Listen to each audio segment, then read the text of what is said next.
Hello, everyone. Jess Claire here with the awesome Orson.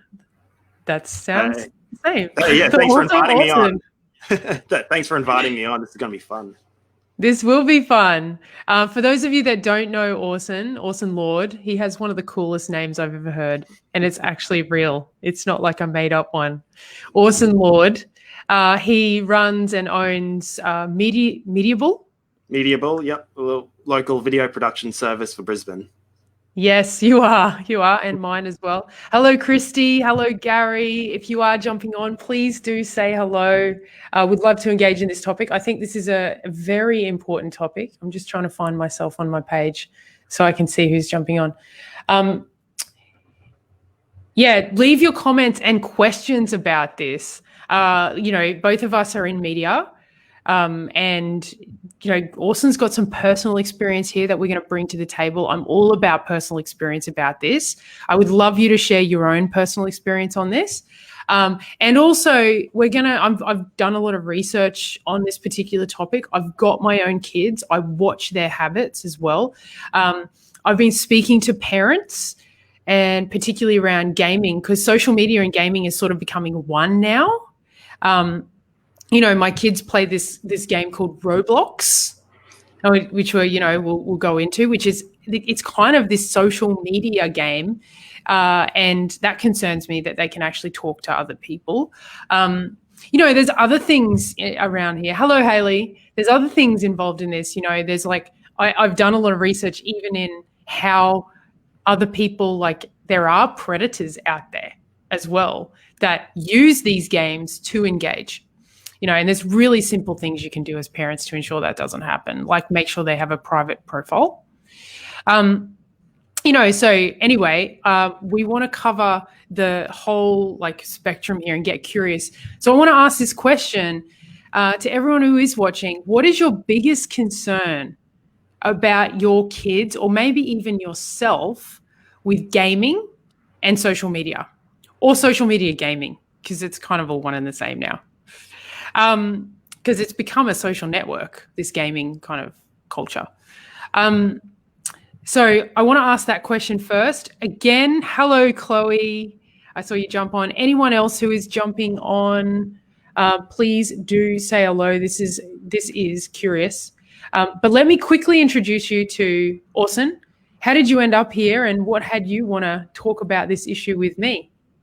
Yeah, awesome. So, yeah, thanks for bringing me on, Jess. The biggest reason I wanted to come along is that I see a growing fear in video games, and rightfully so, amongst parents with their kids. But one of the things I noticed as well is that parents were losing the vision why kids were having why they were so infatuated with video games, and it's if you don't understand why kids love video games, it can be hard to communicate with them about what the dangers are and stuff like that. And it was a really big, important aspect of my developing days in when I played video games. I would not be as smart as I am today if I didn't have them. And so to take them completely away from kids could be a disservice to them if that's where their superpower lies. Yeah. No, I think, okay, so this is really good. I know we've spoken about it. You've said, I'd love you to tell the story, because you're like, oh, well, there is this game culture. If people don't understand it, it's actually really important for a child's development. Well, it was for yours. We will just say, we're not researchers and we're not experts in this field per se. Orson's in media. He's got his own personal experience. I'm not an expert. I am in social media. I'm an expert in how social media works. However, I'm not expert on the research of the impacts, but I can see it on my own kids and myself. And I've done a lot of research myself on this. So I'm just going to share that, right? But Haley just says this: I worry they're exposed to things they wouldn't normally be. Yep, I get that. Were you, I think we might start there. And Ree says, I have no fear on kids gaming, just the bullying. Okay, so that's something we want to cover as well, which is the bullying aspect on social media or gaming or anything. So tell me, did you experience that? Did you get exposed to things when you were younger on this gaming stuff? Oh, I struck lucky, I think. So, but I do know people that did see weird shit on the internet, and especially with the way it's becoming more social media-y, it's easier to expose kids to things that are wrong. I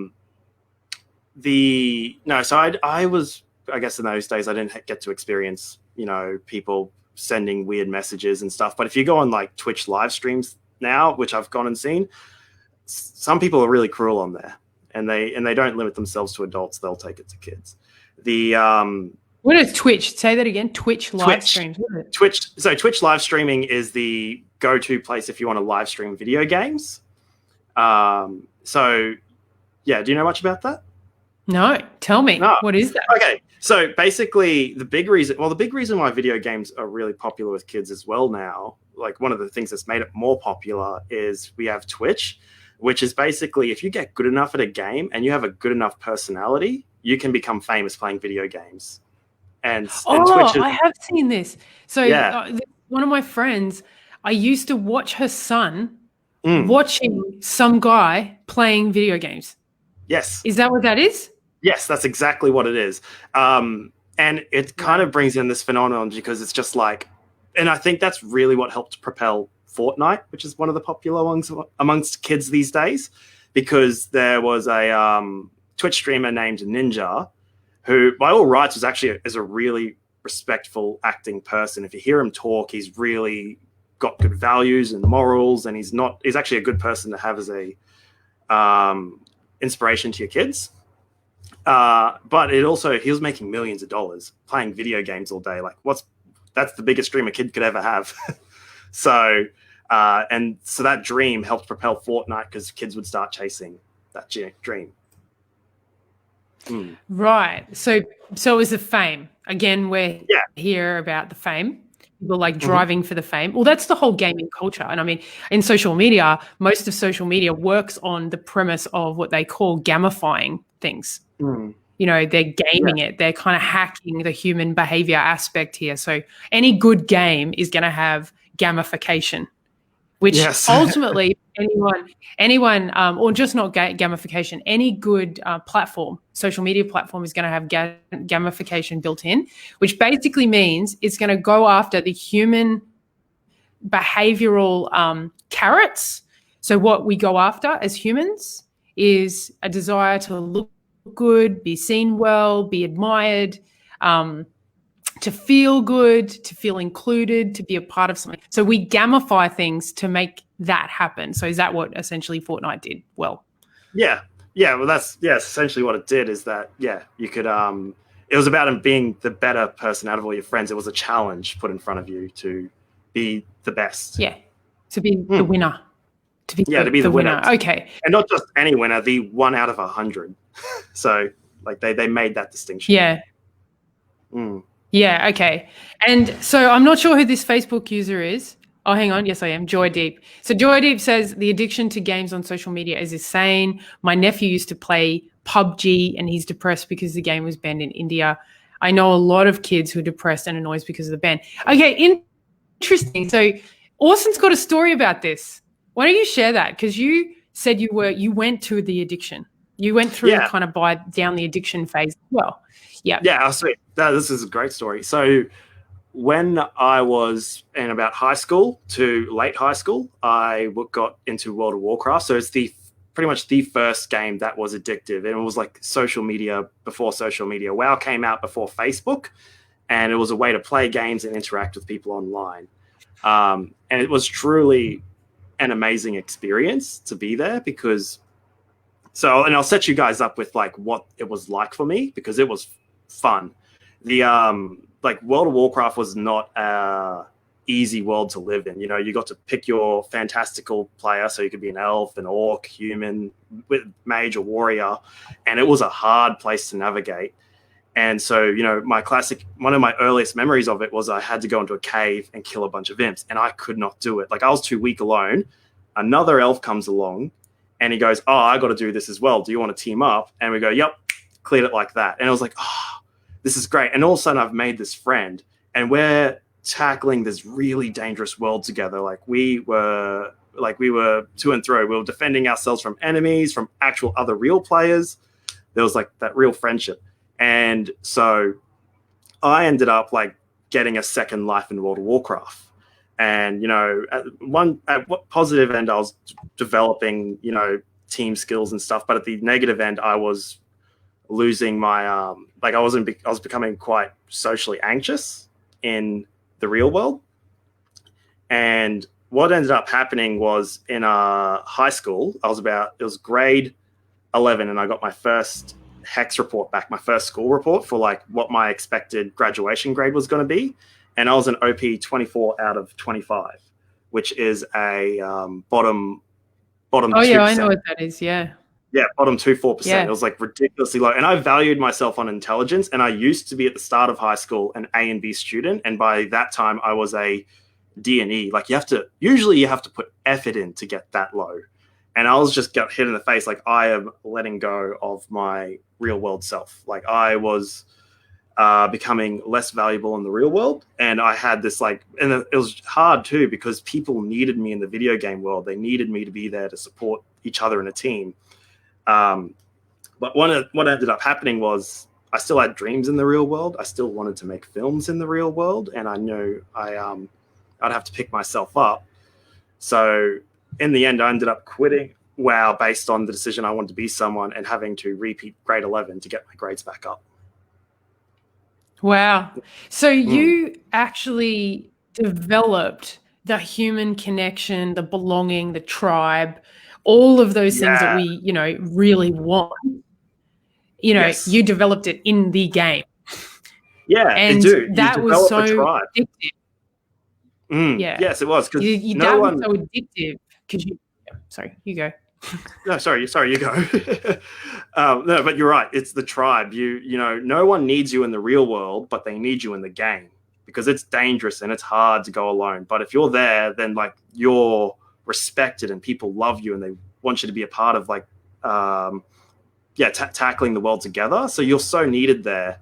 That's what formed the addiction, was that tribe that needed you, that loved you. It's interesting, isn't it? Because when we look at everything we talk about that gamification that was happening at the time, like that game was designed to actually create a sense of purpose for you. Yes, right? That's exactly right. The way that it gave you a sense of purpose, and you got so into being needed in that way and had this kind of these skills in which that you could contribute to this tribe in a game, that you were willing to give up your actual real life. Yes. So yes, to a degree. Like I'd forget about my real life when I say give up. Yes. But that's when I say give up, it's like you actually didn't care to the degree that you let your grades slide from being really good at good grades to bad grades, like, the worst. Almost exactly. The worst. To the worst. Like it was enough to be the worst. So yes, you're right. No, I forgot. I completely let the real world slid. Because it was just, I was so needed there. When I was on that game, I would forget about the real world. And then the worst part was when I got off the game, the real world hit me like a ton of bricks, because, then you got to go to school, you're late on everything, nothing's working, you're not succeeding at anything. And I ended up, and so that's where it kind of gets really addictive and dangerous back in my time, because I was like, this whole world's so scary and it's getting past me, but I can just go back to my safe haven in the video game. And so, yeah. This is really important. I mean, I think I teach this in business, right? You kind of know. It's like we all have to have a sense of purpose, right? If we don't create a sense of purpose, we will be living out someone else's purpose. And right now, the purpose that exists for us to consume is social media and advertising. So we'll be living out the purpose of people wanting to sell us shit. And that's our purpose. And in that case, in some cases, that's gaming. People want to sell games. In some cases, that's social media. People want you to get on social media and start to feel like there's this connection, belonging, tribe on social media, right? So how did you, what was the trigger though? Like when did you go, I mean, I think it's pretty great that you got, okay, my grades have slided or shit, and then you did get responsible for that. But what was the actual trigger that you let go of your online life? It was interesting. So it was interesting in the way that, so I hit rock bottom to a degree. I was like, I'm going to, basically, once I had those grades come back in, it hit me like a ton of bricks that I can't go and do my dream, which was to go and study and make films, because I just wasn't being valued. So the trigger was, that was the trigger. I just, after, like, once I got those grades back, I went and talked to my parents, and I'm like, I think I need to repeat grade 11 and get myself in order. And to do that, I'd like to move schools, so I'm not graduating.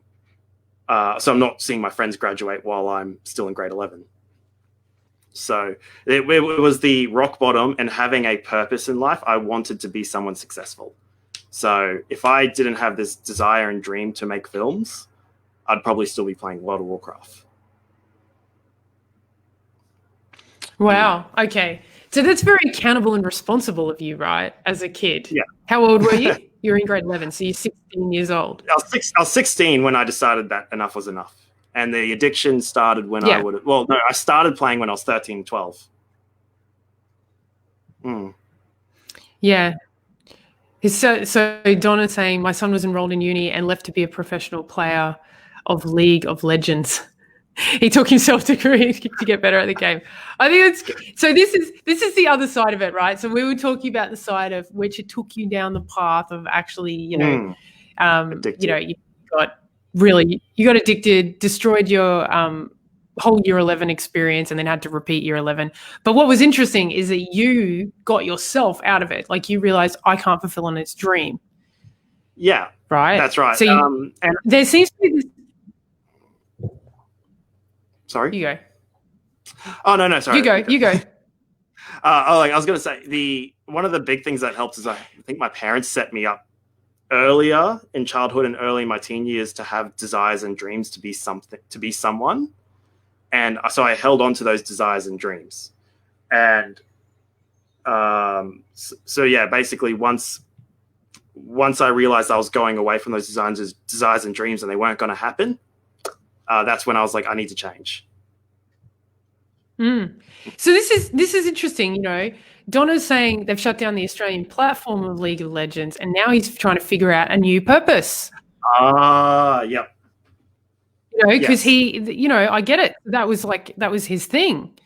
But I mean, that you could definitely see that this is actually a really interesting point. Thank you, Donna. And Ree has said, as well as connection, there's also escapism, living the life of the character you're playing, where you make choices and fulfill on those needs. Absolutely. This is kind of like anything. It becomes a thing that you can, choose as a career, and then the impact of like him maybe not, being able to fulfill in it. It's kind of like COVID. It just like takes you out. Like, it's just one of those things, right? But when you've got a sense of purpose, like you did, you go, well, I'm not doing this, but I'm actually going to go fulfill on this purpose. If that doesn't work, I'll go and fulfill on my purpose in another way, right? Potentially. You had parents set you up. So I'll share a story with, I'm going through this at the moment. I have a 6-year-old and a 4-year-old. And one of the things that I'm clear about is that, I like gaming personally. I like sitting there and playing games with them. But I notice how their behavior changes when I go, okay, that's enough. And we turn it off, right? So we only have, maybe an hour or 2 hours a day, if that, on it. But I notice, like, particularly my 4-year-old son, he's like angry it's over. Actually angry. My daughter, though, she's a bit older. I have trained her that if you react, I'm just going to take it off you for longer. So now what I have is, and I also say, if this does not bring us joy, we do not do it. So that's what I constantly come back to. This has to bring you joy. So what ends up happening is, my daughter's a bit older, so she's had a bit of time. And so what ends up happening is I'm like, okay, time's up, take it off. Son cracks the shits. Takes a half, screams, yells, totally just loses it. And then I say to him, okay, well, if you keep doing that, we're not going to use it next time. And then I always stick to my word around that. My daughter is so good at it now. She's like, okay, here you go. She's like, she just hands it over. She just knows that that's now, I don't know, again, this is all moving so quickly, you know, I don't know if that's a good thing or not, that I'm training her that way. But I bring it back to sense of joy. Like, things in our lives should always be a sense of community joy with the family. And if it's not, then why do we even have these things? Like, what's the point of them? I think that's great. And I think the biggest one's like the sense of agency. Give your kids agency to do the right thing, which is what your daughter's doing, and like having that personal responsibility. That really helps. One of the pitfalls, like, this is just another personal story I've seen with someone else, was like with their kid, was that the addiction was just getting really bad, and he ended up having, like you're saying, got really cranky and all that. And then the parents wouldn't listen to the kid and understand why he enjoyed the game. But at the same time, they started just going, these are all the reasons why it's bad. It's addictive. We don't want you playing this anymore. And there was this lack of communication between them. Like, they didn't give the kid any agency into talking out his point. Yeah. Okay. Well, I've No, it's a good point, because I think as well, another thing that my daughter and son watch is this stupid YouTube thing. I mean, this is a bit off topic, but it's sort of related. This super YouTube thing called, what are they called? I don't know. This man and this woman, they're called, what are they called? Zamfam. Someone Zamolo. Rebecca Zamolo. Have you heard of her? She's like massive with kids, right? And she just basically, No, I was going to say I heard it months ago, yeah. You've heard of her. So she's and she's like, I actually consider her quite a social media genius. Basically, her and her husband have made a living out of dressing up in $2 shop face masks and capes and pretending and getting their friends involved and pretending that they're like characters and creating these stories and scenarios, and all with just a selfie stick, and kids watch it. Now, as I noticed that people were, I noticed that my daughter would watch this and she would start to behave like them. And we were talking about that before. And I was like, so what I said was, I don't want you to watch this, but I'm not going to stop you if that's what you want to watch. But I want to tell you why I don't want to watch this. And she's like, well, how come? And I was like, every time she turned it on, I'd say, I don't like you watching this. So it was like repetition. I do not like you watching this. And she's like, how come? And I would then say, because of the drama they're adding to everything. And what I notice is that you get off and you add drama to little things. And so then we had a discussion about drama. And what I found is that then became a way of us connecting. You know, so we'd have this discussion about drama. She'd get off, and then, you know, at some point she'd like throw a tantrum and have a drama about something. And I would say to her, this is why I don't like you watching that show, because I feel like you're adding the same amount of drama that you're watching. And she would go, then she'd actually consider it and go, am I throwing a tantrum and adding drama? And she would go, I think I am. You know, and it became then a way of us connecting. And we talked about, you know, a thing with addiction. We were talking about that TED Talk, which is the opposite between the opposite of sobriety. What is it? Addiction is not sobriety, it's connection.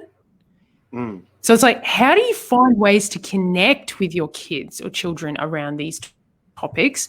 Not make them wrong, take them off. This is wrong. It's like, this is an opportunity to connect and draw attention to behavior. That's what I think. I'd be very curious to see what you guys think about that. Yeah, and I'll totally agree with that as well. I think that's totally right. So one of the big connections I had in world and when I was in the childhood was, like, I played Yu-Gi-Oh, which is a card game where you get monsters and spells and you got to try and outsmart your opponent. My mum was very into seeing how I played this game because she noticed I was very good at it and I was doing quite well for my age. And it really helped me develop my problem solving skills and manage them. And then I ended up playing in nationals, like the Australian nationals for Yu-Gi-Oh tournaments. I was the third youngest person there at 11 or 12. Like, it was a bunch of 30-year-olds, and I came about halfway up the ranks. I was like, so I did okay. But the connection my mum had with that as well definitely helped me respect and listen to her more. So when things weren't going right, it helped. Because she understood why I did it. So your mum, so your mum encouraged you to kind of follow something that you were passionate about. Yes. So she developed this connection. So she's like, didn't stop you from doing it, but developed a connection around it. No doubt, knowing your mum, and I don't know your mum, but knowing what it is to be a mum, she would have totally beat herself up for that year that you failed high school.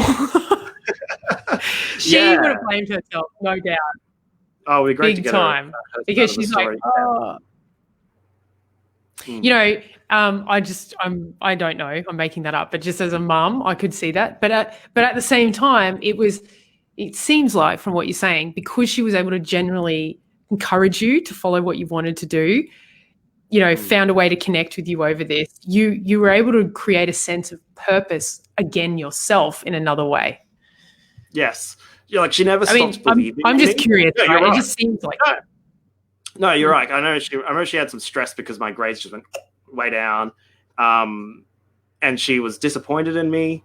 They talked about drastic measures. I can't remember if they actually implemented any.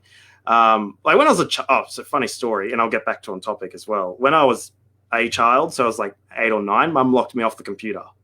I knew Mum's password, guessed it, renamed it to Not Mum's Ha Ha, and then there was the whole threat: we'll throw the whole computer away if you don't unlock the computer.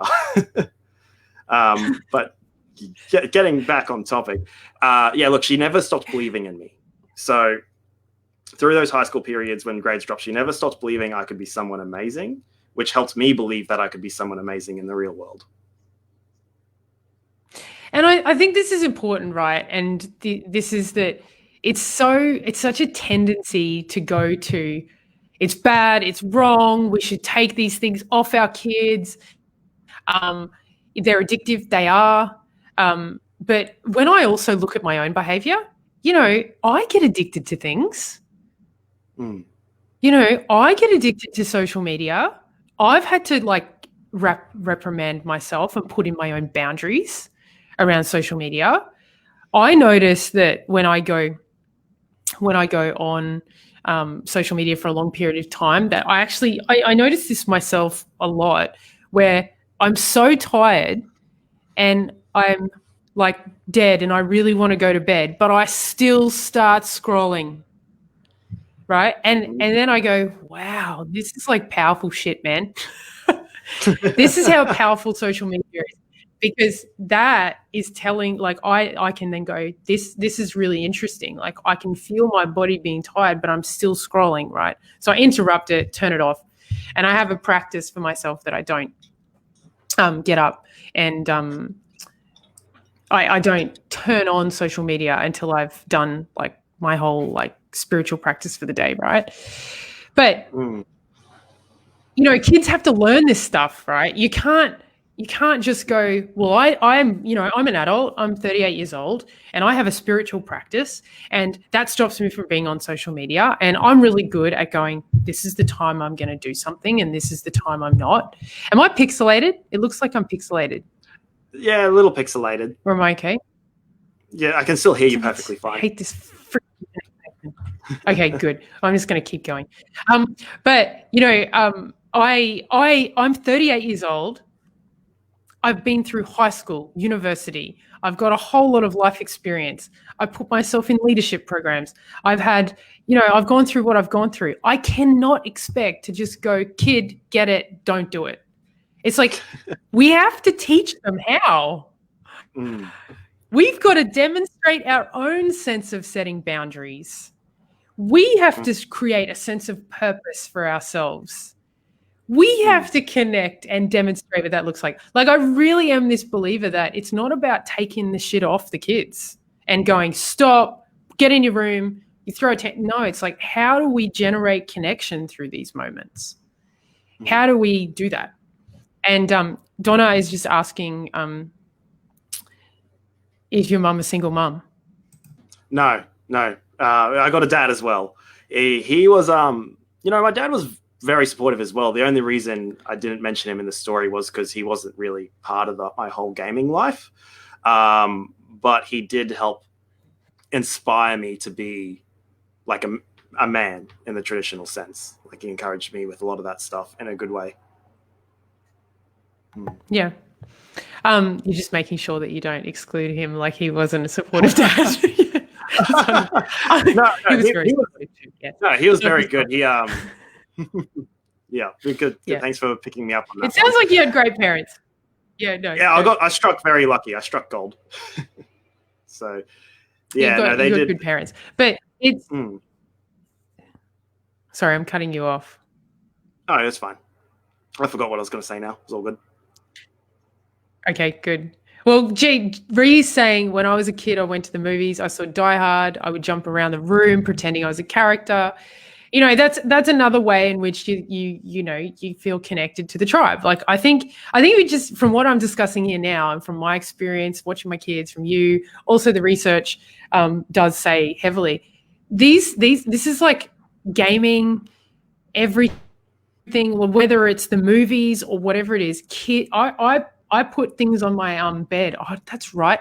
They used to have this magazine called TV Hits when I was a kid because, we didn't have social media. I would get that copy every week and cut out a picture of all of the movie stars and put them all over my bedroom, which is sort of weird because, I became lesbian later, but I was like obsessed with all these men. I just think that's what I think I did that to fit in. Like I was like, this is what I do to be a part of the tribe, right? So it's like all your friends were doing it as well. Yeah, all my friends were doing it. But again, it was a sense. Now, did my mum ever go, "You're addicted"? No. Like, am I addicted? I was addicted to putting all that shit up on my, it's like, there's no, I don't think there's any answer to this, like, take it off them. It's like, how can you use this as an opportunity to teach your kids how to create a sense of purpose? Because it doesn't matter what we do, whether we've got social media, gaming. I don't know. I'd be curious. This is just where I'm landing on this topic. It doesn't matter if we've got TV hits, we got no internet. There's always going to be things that take us away from our own sense of self and purpose. So it's like, how do you use these things to generate that? Yep. No, that's good. So, I'm like, yes, thank you. I've been a gamer for over 20 years now, so naturally my kids are as well, and it's a great way for us to connect. Yeah. Yeah, they can make. Yeah, I find like there's such a great social time. Like I now play video games with my partner, and it's just a great way to kill time and connect together. So no, they are. I think they're fantastic socially. Yeah, I play Super Mario Brothers. I just bought my son a Nintendo for his birthday, and oh boy, I really do. Yeah, I think I enjoy playing it just as much as him, and I do find it's great. He's like 4, so he's not really good at it. I had to give up my sense of control. Like I want him to win and be good at it. And he's not that good at it, right? So he's like 4, he can hardly play. And so what he does is he gets frustrated and then goes, "Can you make it jump?" So like the whole time I'm like, "Jump," and then I hand it back to him. And then he like gets something and then the next minute he's like, "Oh, I can't make it work. You do it." So it's this very disjointed sort of playing, but it's his sense that I have with him that he loves it, even as disjointed and bad. He dies so often, and I'm like, just like I literally have to let go of trying to be good at it and just make it about being with him. As disjointed and crazy as the whole experience is. So again, I think it just comes back to connection. But anyway, these are all our thoughts, right? What do you guys, does this actually alleviate any concern for you? Or, how do you, or how could you use this as an opportunity to connect with your kids? Because I know that, we're making this sound like this is like the perfect life. You've got really, great parents that, encourage you. That's not always the case, right? You seem like you actually were really great, and you're like, yes, Mom, I'll do that. And, you got yourself out of it. But Haley's saying, I don't understand why people play. So why don't you answer that? Yeah, sweet. So the biggest reason fun's the obvious one that people get. The other one is just like it's a true sense of challenge. So if you're not good at many things, or if you're not good at many things in the real world, but you're really good at video games, it's a great way to express what you're good at, your sense of challenge. It gives you the ability to win at something in life. So winning, it's fun, and it's a great way to connect with people too. If you've ever gone through and had to do a challenge with someone as a friend, or even if you ever had to do a challenge with a stranger and succeed, that can be quite a thrilling experience, and it can really bring in a sense of purpose and fulfillment, as though you're worth something. So that's my big that makes sense. Yeah, and I mean, trying to think about why I did. I mean, I remember getting a Nintendo when I was 9. My mum bought it for me, and I loved it. And I did. I used to sit in my room and put on Ace of Base music and play. I can't remember the game, but it was a Nintendo game. So Super Mario Brothers and then some other ones. And it was I'd spend the whole weekend in my room playing and playing and playing. And I think this is what the research actually suggests. So I had a look at all of it, and I'm all about, having balanced research. So it does say younger children with already experiencing emotional behavioral learning problems, maybe it's not a good idea. It's you kind of don't do it at all. Right? It does say that because the violent images or certain things that are experienced in games actually keep bringing out more of the behavior. However, playing age-appropriate games are enjoyable and healthy, and it's also been linked to promote learning, problem-solving, and development of fine motor skills and coordination. So I think that's what I got from it. So I found one of my key strengths is a problem solver. I'm a really good problem solver. In fact, I give myself big problems so I can solve them. I joke about that. And it's I throw myself under the bus so I can work out how to get out. And I wasn't born like that. I do think I developed a sense of problem solving early on. What do you think? Because you're a big problem solver too. I do. I totally agree. So you throw yourself under the bus. My saying is, I love jumping on the burning ship. So it's and I got to sail it to shore before it sinks with all the crew in it. So and that's what I do in the film world as well. When I'm creating films, it's just constant problem solving, because you got a budget, you got a timeline, and you got to get the shots and then get it cut together in time. And so everything in the film industry from start to beginning is a puzzle, and it's problem solving, and it's creative problem solving. It's each day is different. And yeah, video games taught me and Yu-Gi-Oh! Video games, they taught me how to in my head, I could lay out all my options in a way so I could figure out the best sequence to play them, how to and then how to quantify the problem as well. So I could see my options and I could quantify the problem and figure out the best way to navigate all of it. So it's a very big development. So what you're talking about is you game your work now.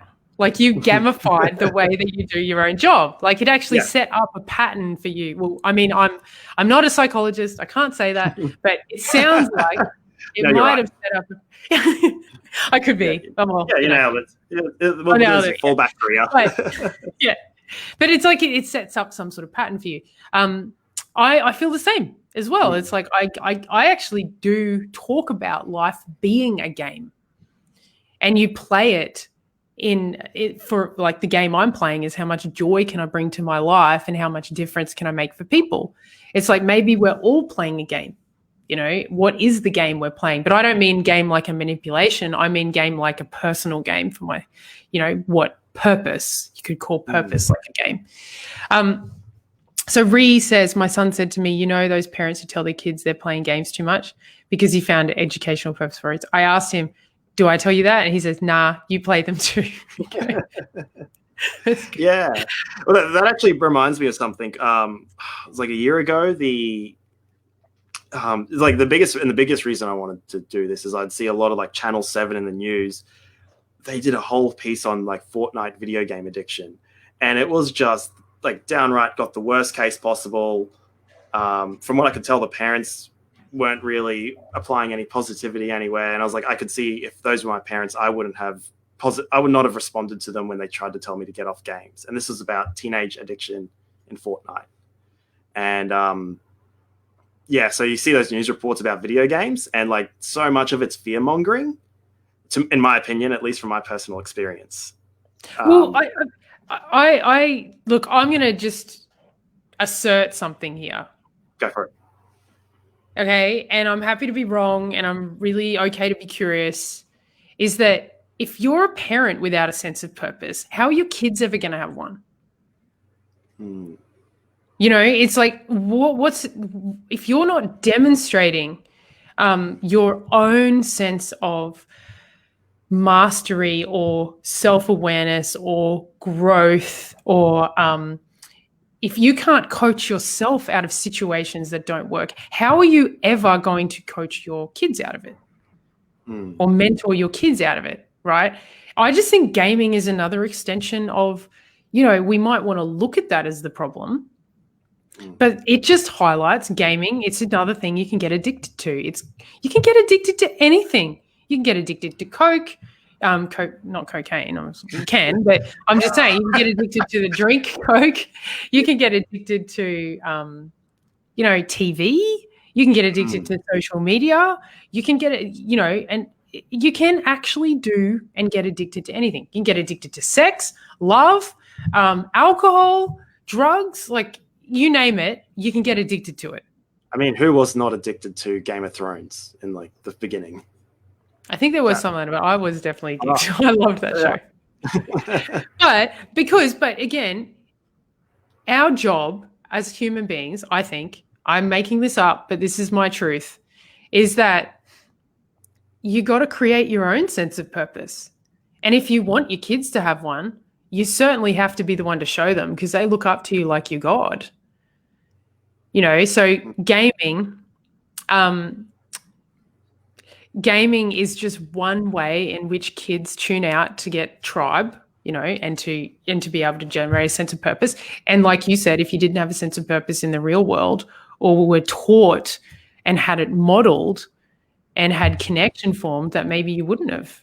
I mean, I don't, again, I'm just curious from what you're saying. That's what I can hear. And I'd be curious to hear what anyone else has to say about it. I can't remember media trying to scare, there always are cases out there. It's our only job. I really am a believer that you just find new ways to form connection with your kids through the things they're interested in, even if you don't understand what they're interested in. Yeah, even if you can just talk to them about that and let them rant about it, that can help a lot too. Yeah, absolutely. You were saying, you were telling me about, and I think this is really important just before we go, that you were so influenced by social media or by gaming that you started to talk like in the game in real life. Yeah. So when I was that was like a primary school thing. So in the early ages, like when you play video games or you see them, you'll like pick up their mannerisms and all that. And it's super animated. So it's pretty obvious when you're going to like talk on video games or copy their actions, because it doesn't sit well in the real world. You act like a cartoon character in the real world with these extra expressive emotions. Yeah. And that, and it can just make you look pretty weird. Like I remember there was like a stint where I went weird. from it. Yeah. And what were you doing? Biggest one was probably speaking in video game terminology. Like, I can't even remember how I spoke back then, but it made me. It's pretty cringeworthy. But you'd end up just speaking, like, you know how you'd speak with your teammates. You'd be like with this real intensity of you got to get the mission done right now, and you're like, and you throw insults out like no tomorrow, and then you throw praise out like no tomorrow, and it was just it's very extra for what real life called for. Yeah, so you were adding drama. That's like being dramatic in real life. Yeah. I think my son, it's like that. Yeah, go get them guns, like that kind of like, you know, that kind of. Well, you see it on TV, right? It's like that extra drama gets added to. So it's funny. When I was younger, I was with this girl that she played the pokies a lot.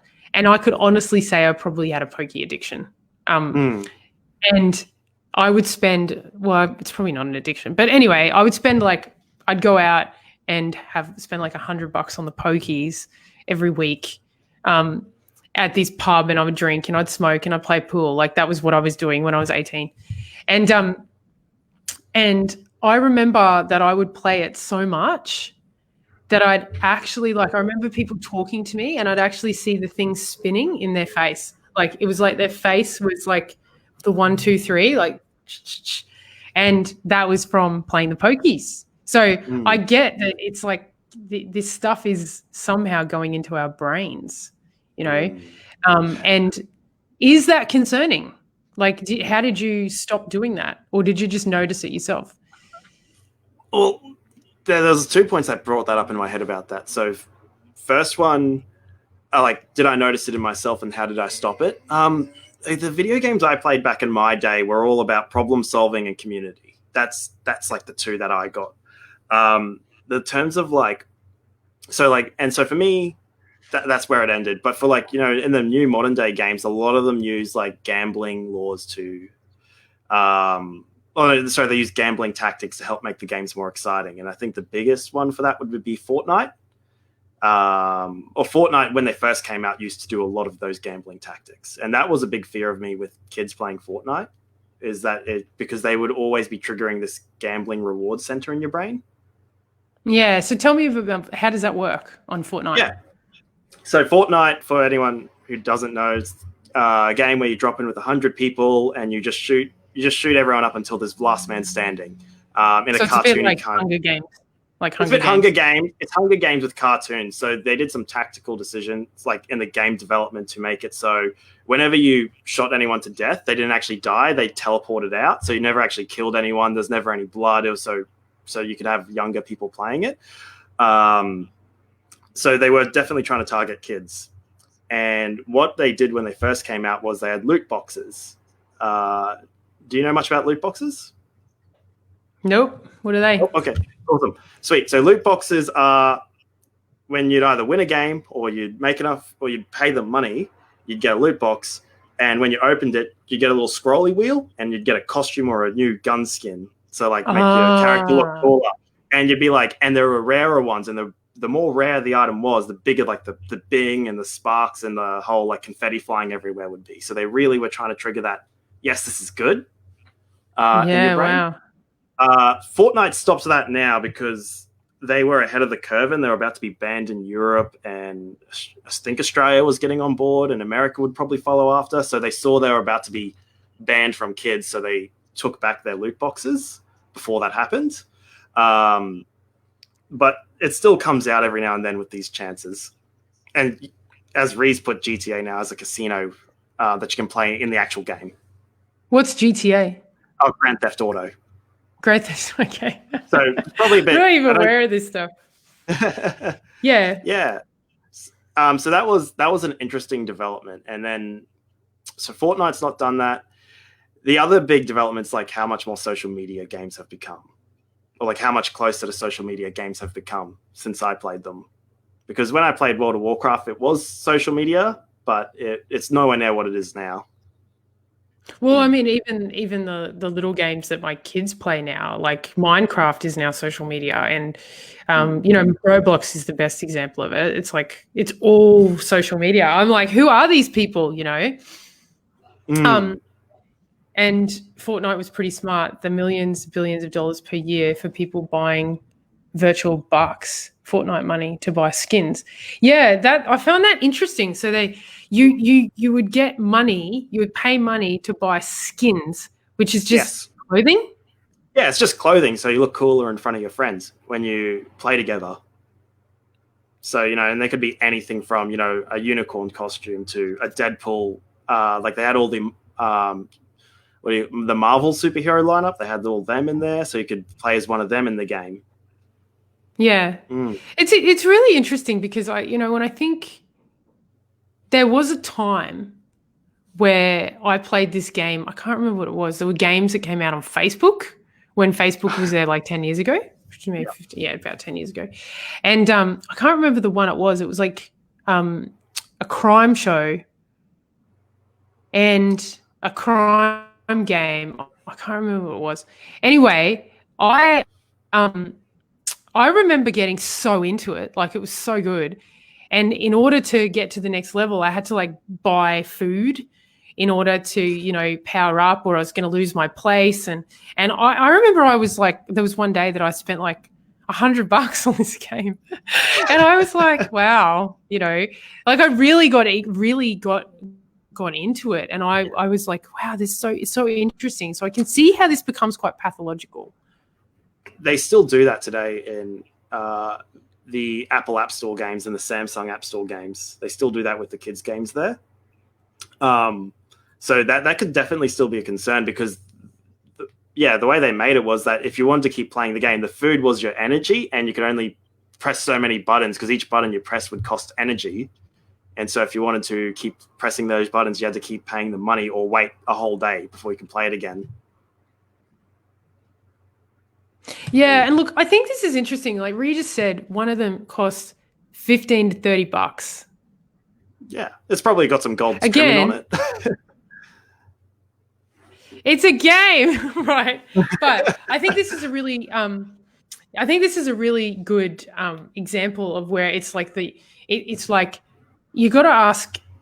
I think it's a good opportunity to really get curious. Everything I do is about curiosity, not to say no, but to go. Let's have a look at, why you would need a $15 skin on a game. Why is that skin? Like, what is it about that skin that's going to make you feel so good? And actually have our kids reflect. Because when you think about it, what would you have said if someone had said, oh, how come you want a cool skin? Oh, man, if it was back in my day, it would be it's just because it's just feels awesome to be dressed cool with your friends is what I would get out of that, or be cooler than your enemies. So it's fitting in, right? Yeah, it's fitting in, and it's an impulse buy as well. Like they'll make you feel excited with like flashy advertising and stuff, because when you first start up the game, they'll pop up and go like, be Deadpool, the coolest Marvel character out right now. And yeah, you'd just be like, oh, I do want to be that. And so it could be quite impulsive as well. Yeah, so I think it's important that you talk to your kids about this. Like, not stop it, but just notice how much you want to look good in front of your friends. And it's an option in life, but may not be the only option. You might want to you might want to find a sense of purpose. And actually, my wisdom is that the more that you actually step outside of caring about what people think, the more fulfilling life gets. So you're going to have to, like, I just think this is rather than cut it off, make it wrong, shouldn't be this way, kids shouldn't be doing this, blah, blah, blah. Again, I'm just curious about this. I'm not saying I have the answers. I'm always changing my mind when I get more information, right? I'm always open to what other people see. But from what I can tell, there just seems to be this shutdown again. The opposite of addiction is not sobriety, it's connection. I always come back to that guy's TED talk. I thought it was amazing. How do we use these? How do we use these opportunities to create connection?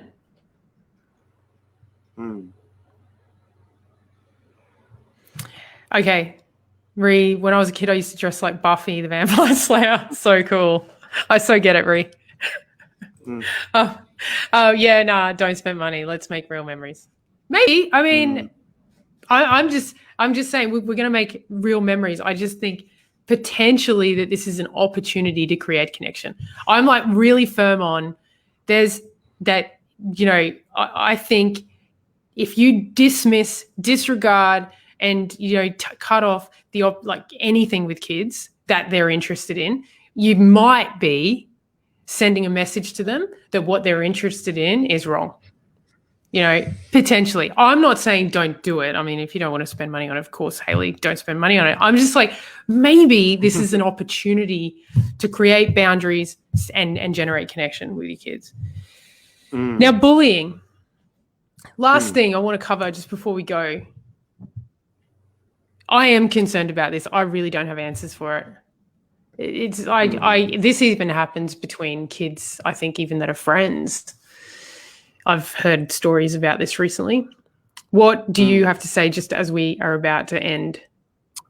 Oh, well, I'm curious, do you have the definition for what you're going to consider bullying? Is it just the constant harassment, or is it a bad experience on these video games? Is there a definition on how you describe bullying?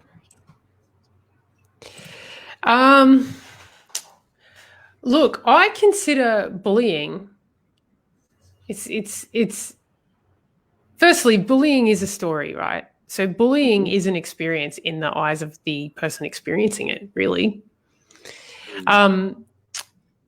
So in that sense, how I consider bullying is using an opportunity to undermine, make fun of, or somehow single out someone in some way.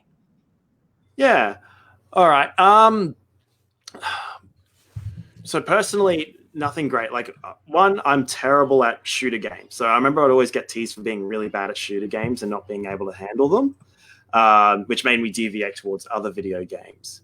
In terms of, I know, in terms of constant harassment, or actually just bullying in general on video games, I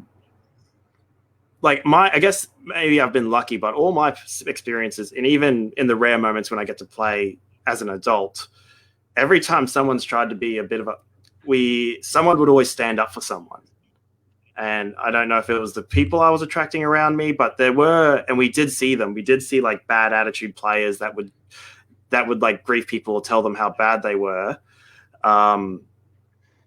But in the groups that I've developed around, we would always stand up for people. If someone was getting angry at someone for explaining how bad they were, we would tell them, hey, they're just learning. Well, we're about to end now anyway, but because this topic is probably on its own. This bullying topic on its own is probably a big deal, because I know that is not the case.